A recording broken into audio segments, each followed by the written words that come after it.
Hello, everyone. I'm Sid Melcher, Executive Director of the World Affairs Council of Western Massachusetts, and I welcome you to this evening's event, which we are presenting in collaboration with Springfield College, ably represented by Irene Rotondo, Editor-in-Chief of the Springfield Student, who will be acting as our interlocutor. I'd also like to thank a member of the World Affairs Council Board of Directors, Deborah Alm, who is the director of the Doggett International Center at Springfield College and has done a great deal of work to make this event possible. We've had a long-standing relationship with Springfield College and have partnered with them on a number of programs and projects. Most recently, and completely related to this event, in the spring with Springfield College, we hosted a project through the State Department's International Visitor Leadership Program, a virtual project for a group of educators from India who were interested in sport for development, and they met with 3 professors from Springfield College to talk about that. So this is a very exciting and incredibly appropriate partnership. In addition to Springfield College, we are pleased to partner with Valley Eye Radio, which will rebroadcast the audio of this event for their audience with low vision and print disabilities. We'd also like to thank Jeremy Cole of JD Cole TV, also on our board, who will be making today's program available on our website. Our next event will be the Global Security Forum 2021, Competing for the Future, presented in cooperation with the World Affairs Council of Connecticut and several other organizations. It will take place in person in the Hartford area and online October 1st and 2nd. You can learn more about that and register at gsf2021.com. And I'll put that link in the comments in the chat section. If you aren't currently getting our email updates, please go to our website at wacwestma.org and subscribe. Mr. Ryan Murphy, our principal speaker today, is Program Officer in the Sports Diplomacy Division of the State Department. Since 2009, he has directly overseen the International Sports Program Initiative for the Sports Diplomacy Division and the division's annual sports grant competition portfolio. In addition, he also serves as liaison with the United States Olympic Committee and national governing bodies of sport. He will be in conversation, as I said, with Ms. Irene Rotondo, a member of Springfield College's class of 2022, Editor-in-Chief of the Springfield Student, news anchor and news reporter for Springfield College TV3, and she is majoring in communication and sports journalism. They will be discussing sports diplomacy in Western Massachusetts and beyond. So Ryan and Irene, take it away. Hello, everyone. My name is Irene Rotondo. As Sid said, I am a senior at Springfield College. I am very honored to be here today with Ryan to discuss sports diplomacy. And Ryan, I guess, all you. Yeah, thank you for having me. It'll be great to talk about sports diplomacy and the role that the U.S. federal government, and in particular the U.S. Department of State, plays in utilizing sports as a diplomatic tool, both overseas and domestic. So it's great to meet you here. And Irene, it's going to be a great conversation tonight. Yeah, I'm super excited too. So thank you for having me, everyone. Okay, so Ryan, to begin tonight, would you be able to tell everybody a little bit about where you're originally from?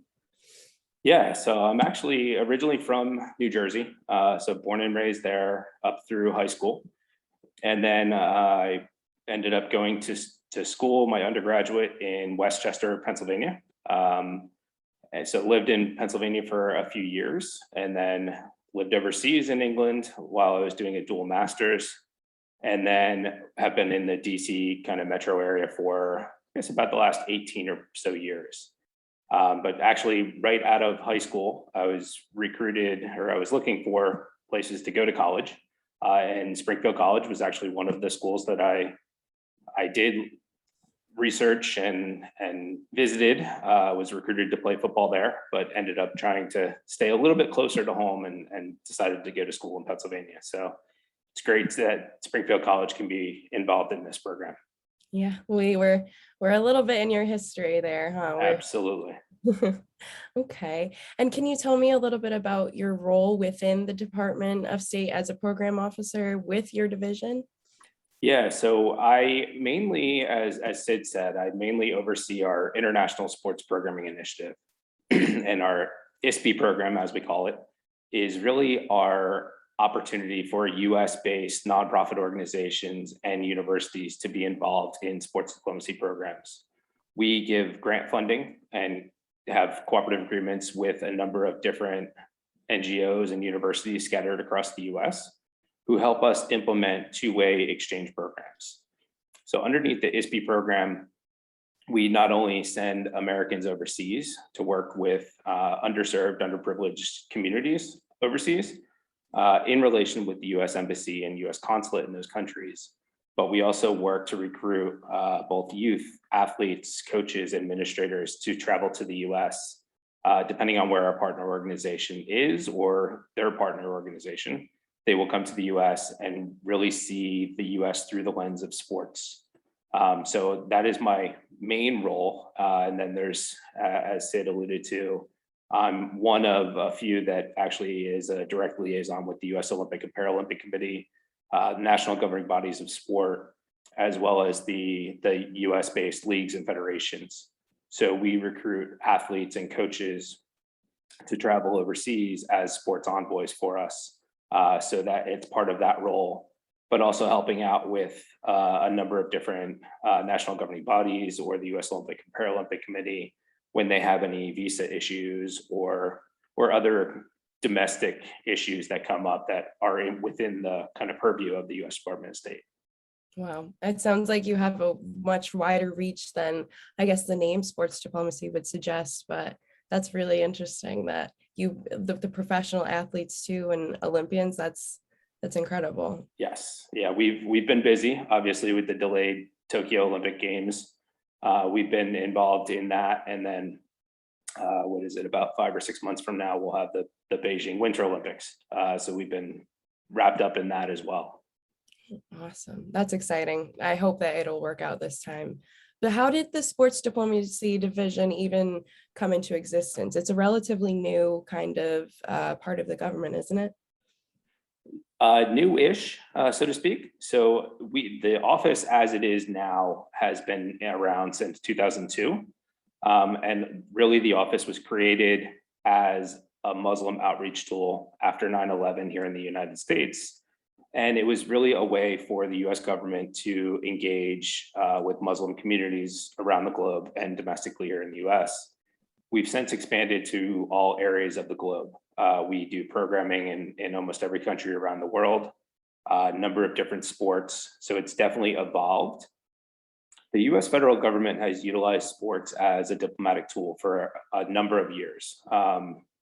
Most famously back in the 60s with ping pong diplomacy. It was a great way for us to bridge the divide between the US and China. But we've also sent a number of Olympians over the years to do diplomatic tours or as ambassadors to areas in Africa and elsewhere. So it was one of those that it had been used kind of sparsely over the life cycle of the last kind of number of decades. But really in 2002, it was really formalized, and we are housed underneath the Bureau of Educational and Cultural Affairs, which is the part of the US Department of State that our federal mandate from Congress is people-to-people engagement. So underneath the Fulbright-Hays Act, our mandate is to really bring communities together. And within the Bureau of Educational and Cultural Affairs, we have a number of different opportunities to do that. We have cultural programs, we have youth programs, we have year-long academic programs, professional development programs, and then our office, which again uses sports as that diplomatic tool. So actually next year is actually the 20th anniversary of the office, and it started with the International Sports Programming Initiative. So it's the 20th anniversary of that program as well. That is so exciting to hear. 20 years. That's awesome. Yeah. It seems like you've just like grown since it's began. It started off small and Absolutely. And as more and more people become aware of our office and are engaged in our programs, we've really been able to expand the alumni within our networks, but also getting new and more exciting partners on board, either as direct grantees, cooperative partners, or sub-award organizations. So we've been able to grow the division quite a bit over the number of years. Awesome. Can you tell me more about what kinds of partnerships your division takes part in, or who these organizations are that you're working with, and just how many there really are across the country? Yeah, absolutely. So it grows almost every year, so which is great. Like I said, as more and more organizations are aware of us, we've been able to build a great community across the United States. In the program that I manage, the International Sports Programming Initiative, right now I have about probably 12 to 15 cooperative agreements that are open with a number of different organizations that are scattered across the US. So those partners are a mixture of non-governmental organizations, nonprofits, and universities and colleges. So we have a number of partners in kind of the DC metro area. We have two that we've worked with. Virginia Commonwealth University. We also work with World Learning, which is based in Vermont, but also has a office in Washington, DC. And then we have program partners in Montana, at the University of Montana. We have an organization that we work with called Women Win Foundation that is based in Florida. Indiana University, University of Arkansas. So a number of different partners that are scattered across the United States. And then we not only have those direct partners, but they then have sub-award partners. So one of the key components to the International Sports Programming Initiative is we were able to not only work with these kind of larger organizations, but they also sub-award out to smaller nonprofit organizations or subject matter experts in the field of sport for development that really help us implement these programs. So we could be working with an organization called Coaches Across Continents, who does a lot of programming overseas rather than more domestically, to the Basketball Embassy, which is based in Texas, who does a lot of great outreach in the Balkans with basketball. We have another organization called Peace Players International that we work with that uses basketball as a tool for conflict resolution and to bring communities together. So there's a lot of different great partners that we have in that space. And that's just within the International Sports Programming Initiative. In our sports visitors and sports envoy program, we work with an organization called FHI 360. They have their headquarters down in, I believe, North Carolina, but also have offices in Washington, DC. And they help us implement that program, but then also work with, as I said earlier, the US Olympic and Paralympic Committee, National Basketball Association, Major League Baseball, all the major sports leagues here in the US, as well as the national governing bodies, to recruit athletes to travel overseas as sports envoys. And then the last program that we have is our Global Sports Mentorship Program. And it's a longer term mentorship component. So the individuals come to the US for about a month or so, and they are placed in host organizations where they learn from a mentor within the sports space. That program is in conjunction with the University of Tennessee. And through that program, we have two tracks. One is our Women's Empowerment Program, where we work with and partner with ESPNW, so the women's arm of ESPN. And they help us provide the mentorships with a number of different organizations scattered across the US. And then we also have another track that we do underneath that same umbrella that is focused on adapted sports and disability sports. So we work with a number of different disability sports organizations across the US where these mentees are housed. So it's really, we have 4 core programs that we run. So that are just some of the partners that we work with in that space. That just sounds like you guys have arms across the country everywhere. You're involved in every corner, it sounds. One thing that we do pride ourselves on is we do have a good kind of geographic diversity amongst the partners that we work with. And to kind of bring it closer to home for Western Massachusetts, one organization that we've worked with over the years is an organization called Institute for Training and Development, which is based in Amherst. And we've worked with them on a number of different programs over the years. They've helped us implement these two-way exchange programs. And the one program that really kind of jumps out at me is they were hosting a group from Marseille, France. And this was a group of primarily ethnic minorities that had resettled to the Marseille area in France. And they came up to Amherst. So I had the opportunity to go up and travel and meet the group. So got to see Amherst, as well as they worked with an organization down in Springfield that did some community engagement. So again, it kind of brings it full circle. It's a great resource that is in your backyard that is working directly with the US federal government on these types of programs. That's incredible. And I love that Amherst is so close to us, that really genuinely is in our backyard in Western Mass. It's very cool. Can you tell me a little bit about the kinds of activities or sports the people who are participating in these programs get to do? Like, what are they doing when they get to join in this? Yeah, so the programs really do vary. So the way our programs are developed is in conjunction with the US embassies and US consulates overseas.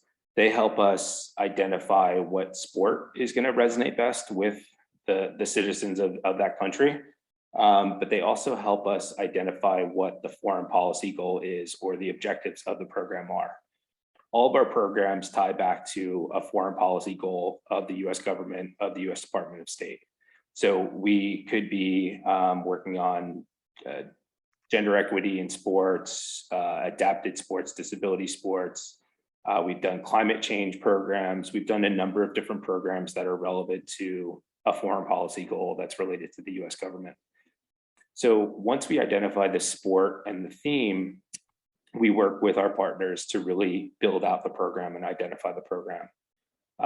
We had a program recently, well, pre-COVID, that we partnered with an organization based up in Vermont called Project Harmony.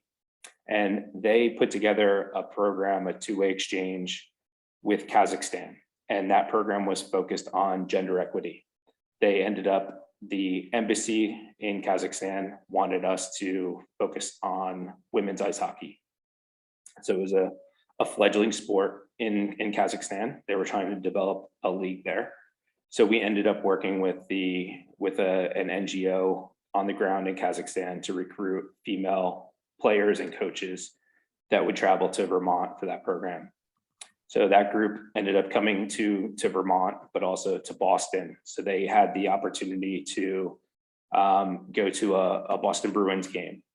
They were also able to obviously tour Boston and get to see kind of the historical part of the United States. Because what's unique about our programs as well is they're not just sports programs. So we want our participants to see the cultural side of the United States as well.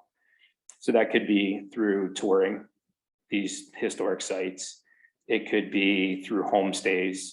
It could be really just going out to dinner with American peers that they meet.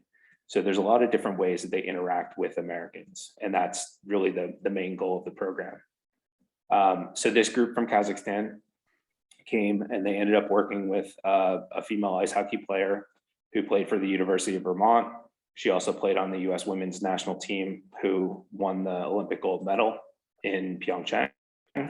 So it was a great connection to hockey here in the United States. And they worked with a number of different high schools and colleges while they were here. So over the course of about 2 weeks that they were in the United States, they not only engaged with Americans at all different levels from high school all the way up to professional, and in this case, an Olympic athlete, but they also do service learning projects. So our organizations that we work with will build in community service projects that they help out with. One thing that's fairly unique about the United States is the kind of concept of community service and volunteering. A lot of other places around the globe, they just don't have that concept. So it was great to see them engage in a community service project. And then from what we heard back from the embassy and our partners in Kazakhstan, they then brought that back to their own local communities back home.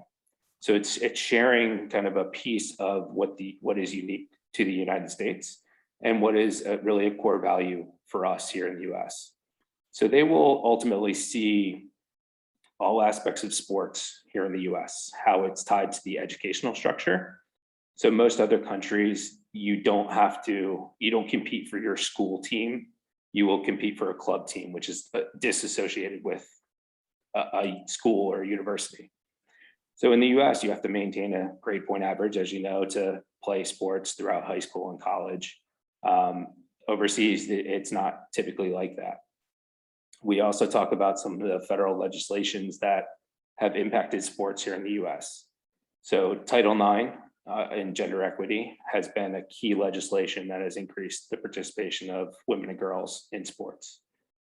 We also have the Americans with Disabilities Act that has increased the opportunities for individuals with disabilities to participate in sports and in everyday society. So these are unique laws on the books here in the United States. So we then teach them about that. We have each of our groups try out an adapted sports while they're here. So if they're here for a basketball program, we work with a local wheelchair basketball club so that they can try out wheelchair basketball. And a lot of times it's the first time that they've been exposed to someone with a disability, and specifically to try out those sports. So there's a lot of different things that they do while they're here, and no two programs are exactly the same, which makes my job very interesting. It's great that we are able to adapt the programs and the schedules to each of the groups that we work with. That's awesome. And can you tell me, I guess it just sounds like it's been so successful and in so many different areas. Have you had any kind of feedback from individuals who have participated, or what have the embassies been saying to you? Yeah, absolutely. And a big part of what we do in working with our partner organizations is monitoring and evaluating the programs. We, obviously being part of the federal government, we fund these programs through taxpayer funding. So we want to make sure that we're utilizing taxpayer funds in the right way. So we will evaluate every single program. So the individuals that come here, we do a pre-test or a pre-survey before they come. We'll do a survey while they are here, and then we usually do a post-survey 6 months to a year later. So each of our partner organizations is responsible for doing that. But we also enroll them once they come to the US or Americans travel overseas. We enroll them in an alumni program that's part of the US Department of State, broader US Department of State. So we keep in touch with them through that program as well.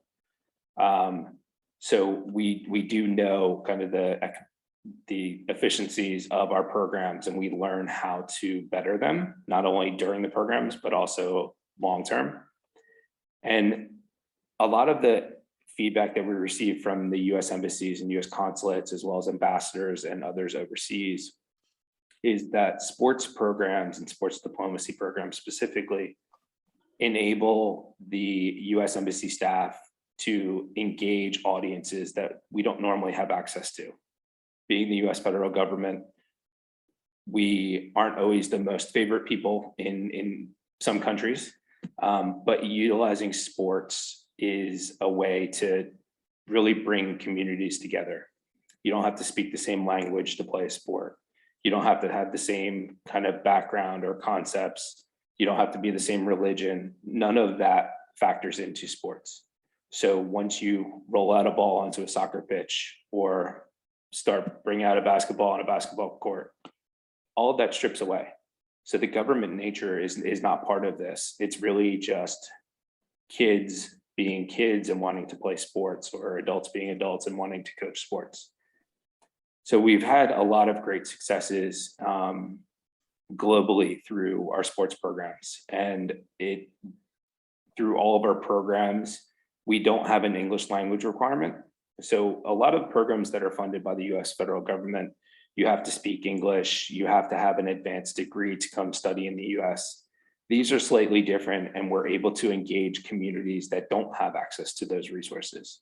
So we're getting into communities that really are underserved, underprivileged communities in those countries, and we're able to engage them and hopefully kind of change their perception of the US and vice versa. It gives the opportunities for Americans to engage with these communities that they don't normally have access to. That is really exciting to hear. I didn't realize that English wasn't a requirement for your program. Yes. I feel like that's kind of a game changer for it almost. Really opens up the access for everybody. Awesome. Absolutely. And not to change gears too much, but can you tell me a little bit about how COVID really affected your programming? And because it sounds like it relies on all of these international relations, being in person, in country, and seeing physically playing the sport. How did COVID affect your way of planning and accommodating and your programs and basically your way of existing in this division? Yeah, it was definitely a challenge at first. So again, our federal mandate from Congress is people-to-people engagement. So bringing communities together. And the way that we did that was in person. So obviously, once things started to slow down and then ultimately shut down due to the COVID pandemic, we weren't able to bring those communities together. So we've been able to pivot and adapt really all of our programs to engaging participants virtually. Not only alumni of previous programs, but also still working with the US embassies and US consulates overseas to identify new participants in some of our programs. So once things really started to shut down, the first program we were able to adapt was our Sports Envoy program. So typically, like I said, we work with the US Olympic and Paralympic Committee, national governing bodies, as well as the professional leagues to identify athletes that would travel overseas for us for these camps, clinics, public diplomacy messaging. We ended up adapting that program to really do a Facebook and Zoom programs with individuals. We titled it Get Fit. So we did about a 45-minute to an hour session with select sports envoys, so professional athletes or coaches, and they would do a segment where they would talk about their programs, talk about themselves, talk about their experiences, but then also switch and do some sort of educational kind of athletic event. So they would do a fitness series, they would do some sports drills. It really just depended on the athlete. So we were able to get people engaged through those programs. So that was one option. Our Global Sports Mentorship program, which, as I said, is our longer term. So they're usually here for about a month in conjunction with the University of Tennessee. They were able to adapt that program and have individuals work through a mentorship program over the course of about 5 weeks. They did sessions once or twice a week. And that really gave them kind of some of the knowledge that they would have gotten on an in-person program. So with that group that have gone through virtually, we've extended the offer, hopefully once things do open up, that they will be able to still come to the US because they were selected for the program to really experience the in-person program as well.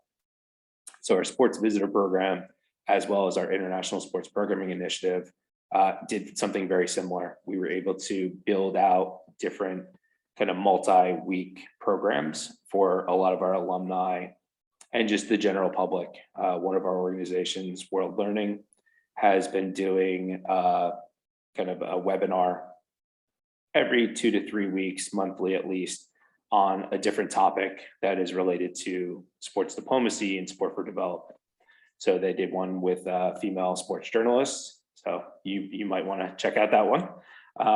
But we've also done fitness, mental health series, a lot of different topics that relate to sport for development. And then in conjunction with 2 of our programs, so the sports visitors and the ISP program, we did a 5-week series with working with some very top mental health experts within the sports field here domestically in the US. They did a 5-week series with individuals, with alumni working on mental health within sports, and specifically how some of these athletes, some of these individuals are adapting to not being able to be in person or not being able to be with their team. I think one thing that we have noticed through this pandemic is the mental health aspect of sports has become more and more prevalent. So it's been great for us to offer these resources or these opportunities for our alumni and kind of the broader sports for development network to learn from these great experts that we have based here in the US. So it's really the best ways that we've pivoted to being able to do this. We've also had our challenges, just like everyone. There's technology issues.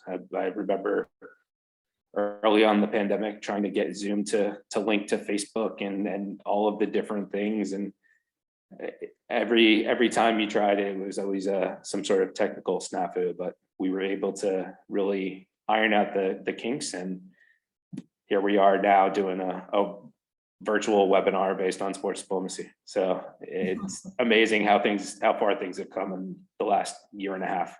Yeah, it really has come full circle, but that really is exciting that you kind of just were able to take the bad and turn it into something even better. And even especially with the programs that are so in-person based, it's exciting. Yes. Okay. And I guess I know we didn't really get to touch upon it, but can you tell me about for the college students that might possibly be in the audience here with us tonight, can you tell me about some of the opportunities college students have within the U.S. Department of State? Yeah, so I've been very lucky, and this has been a part of my job that I've loved over the last number of years. So I've been with the Department of State a little over 12 years. And for most of that, I've also been kind of our internship coordinator. So I've been able to work with a number of university and graduate students that have come through our internship program. So the US Department of State itself has a number of different ways for students to be involved in all of our programs, not just sports diplomacy. We have an internship program that is semester based. We also have another program called the Virtual Student Foreign Service Internship, which is a year-long academic program.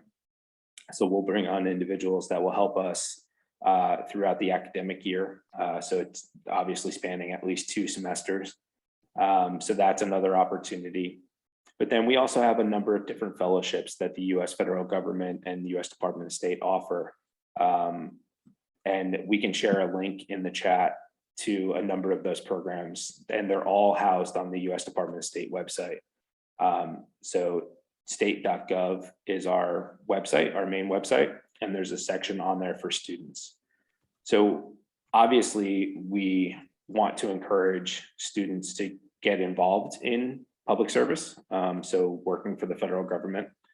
It's always interesting though, when you're growing up and you're playing sports and you're involved in the sports world, most athletes, most people that are associated with it don't necessarily see the federal government as a path and somewhere where they could end up. And I didn't either. I grew up playing sports. Like I said, I played through high school. I was almost played in college, decided ultimately not to. But I've always just been a big sports fan. And obviously I've worked in sports. My educational background is sports. Never thought that the federal government really did anything related to sports until I really stumbled upon this opportunity. So what I tell students all the time is think outside the box. If you are interested in sports and want a career or a professional sports job, don't only think about working for a team or a league.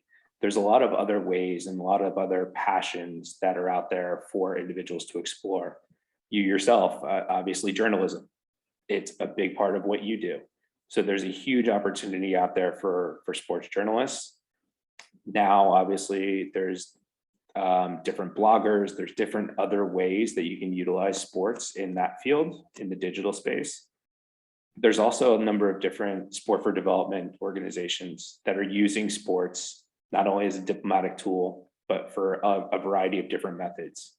As I stated earlier, an organization like Peace Players International was set up in Northern Ireland to bridge the gap between Protestants and Catholics. So they're using basketball to bring communities together for conflict resolution programs. We have other programs, Women Win Foundation, like I suggested, that we work with. They are focused on gender equity within sports, and they do programs all over the globe. Coaches Across Continents brings together former collegiate athletes and individuals who are passionate about sports to really go out and teach sports globally. So there's a lot of different avenues that individuals who want to work within sports can get involved in. And it's not just at the team or the league level. So bringing it back full circle, I'll make another pitch. So we, within the sports diplomacy division, we typically bring on 1 to 2 interns every semester. The way our internship process works is because our interns come in with what's called a low risk public trust clearance. We have to start that recruitment usually about 2 semesters in advance. So for them to kind of get vetted and then for them to come on board with us. So if you're interested, we certainly have those opportunities. Go through the U.S. Department of State student site and apply for an internship. But also look at other organizations. The federal government in general has an internship program, have different fellowships. But if you're interested in sports, there's a number of different organizations that are based domestically that do this type of work. So explore those opportunities as well. That is so exciting, though. I had really had no idea there were so many athletic-based opportunities for students, even to continue their education after college, still staying in sports. That's huge for a lot of people. So to get to do it through the state would probably be just an incredible opportunity. Yes. For sure. Okay, well, I think those are all the questions I had for you tonight, Ryan. So I thank you so much for having this conversation with me. Of course. Is there any questions from the audience tonight? You can just type them in the chat and I can ask Ryan for you, or whatever you guys would like, whatever Sid would like. I'm going to come in here with a question. Ryan, you know, through the IVLP, we've done a lot. The IVLP was very concerned around alumni from Afghanistan. And I was wondering if you feel comfortable talking about any work your division ended up doing around that. Yeah, so obviously that's one of the big hot topics that has come up recently. There have been a lot of sports individuals that work with or lived within Afghanistan that were seeking refugee status, not only here in the US, but also globally. So there was a bigger network and a bigger push within the sports community to find places that these individuals could go. So some came to the US, some of the women's soccer team from Afghanistan ended up being transported to Australia. We just found out, I think today or yesterday, that some of the women's basketball team ended up in Portugal. So there's this big network of countries that really stepped up to host these refugees. Our office was getting a lot of requests through both the US Olympic and Paralympic Committee, the International Olympic Committee, and other organizations to see if we could help these refugee individuals. And a lot of it was just us referring them to the correct organizations. We didn't necessarily get involved too much other than to do those referrals because of how we're situated and what our mandate is from Congress. It was tough for us to really kind of be super impactful in that space. But we were able to connect those organizations or those individuals and connect them with the correct people that made things work So hopefully everyone that is able to get out, especially in the sports space, has been able to do so. There's a number of organizations that we've worked with within Afghanistan. One great organization that was solely based there was an organization called Skatistan that was really using skateboarding to bring the youth generation really kind of into society, and they focused a lot on women's skateboarding. So it was a great organization. They had a lot of ties in Germany, so I believe a lot of their athletes were able to go to Germany and settle there. So it's still an ongoing kind of effort, but hopefully we're able to help in our small way just by referring them to the right organizations. Well, thank you. So one more shot to the audience. Do you have any questions? Because if not, I think we're going to wrap up. I will say to everybody in the audience, I've put at least some of the links to things Ryan has mentioned into the comments, and I hope that you will check them. Ryan has now included the link for his division of sports diplomacy. Irene, do you have any questions of your own that you didn't get to ask? I don't think so, not tonight. I did Oh, sneak in right. a few of my own in there. Okay, well, thank you both. It looks like someone has a hand up. Okay, Gabriel, if you could type your question into the chat box. Is that possible? And Dwight Hall says, thank you. This has been very informative. I am going to see if I can bring Gabe in here without ruining everything. I'm not making any promises. Okay, Gabriel, you can talk now.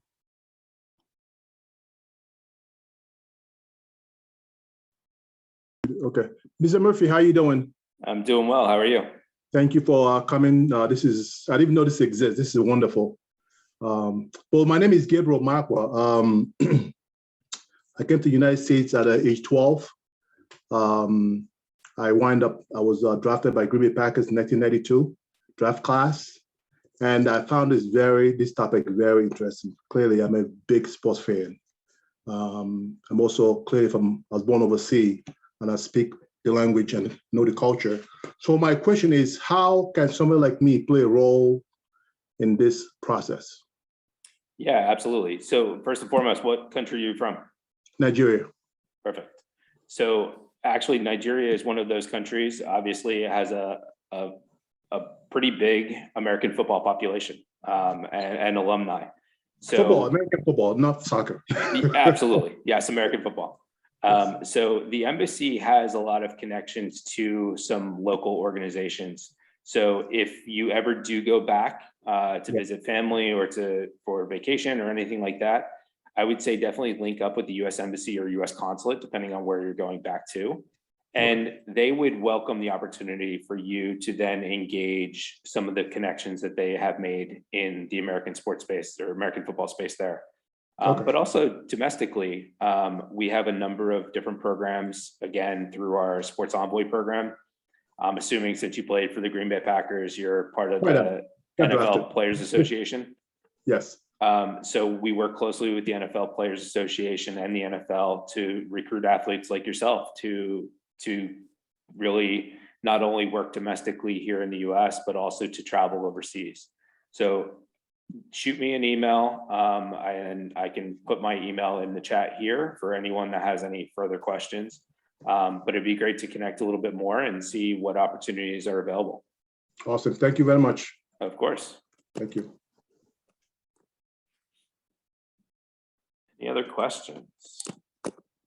I'm muted. This late in the game, I'm still muted. If anybody else has any more questions now that I seem to be able to unmute people without ruining everything. Anybody else have any questions? I think we're good. I think this is an excellent program, and I thank you both very much for participating. As I said, the video should be available pretty soon. I'll say Dwight, Ryan, Ryan, could you put your email for everyone? Because you just sent it to the host list. Yeah, there you go. Um, And it looks like there might be another question. I'll speak very slowly about how delighted we are about this, and that the video will be available within a few days. You'll be able to find it on Facebook and other social media. And if you are on our website, we have one more new message, but maybe that's you. Yes, that's your email. But it looks like Kevin has his hand up. Kevin has his hand up. Okay. We'll allow Kevin to talk. Go ahead, Kevin. Thanks, Ryan. Kevin McAllister from Springfield College.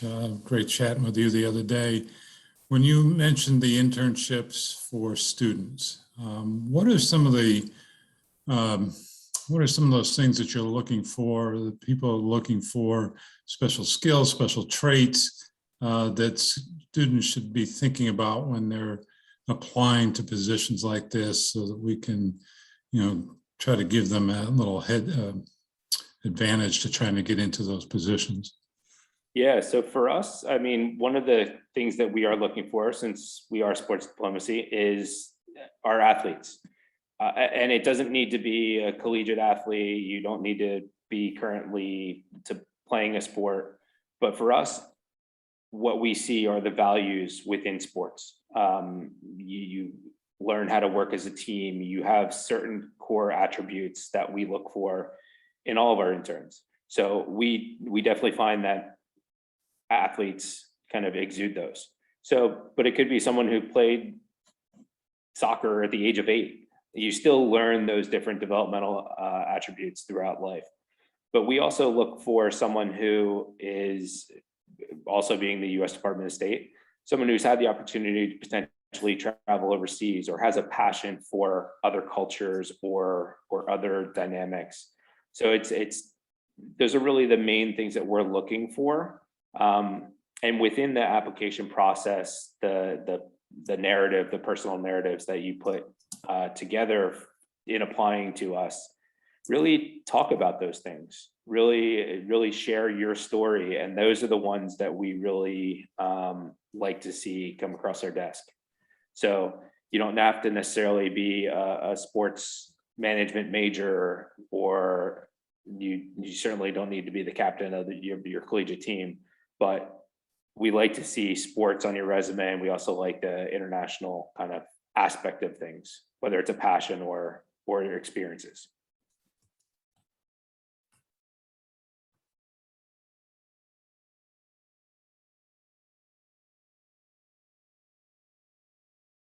Muted again. There Are you there any go. other questions?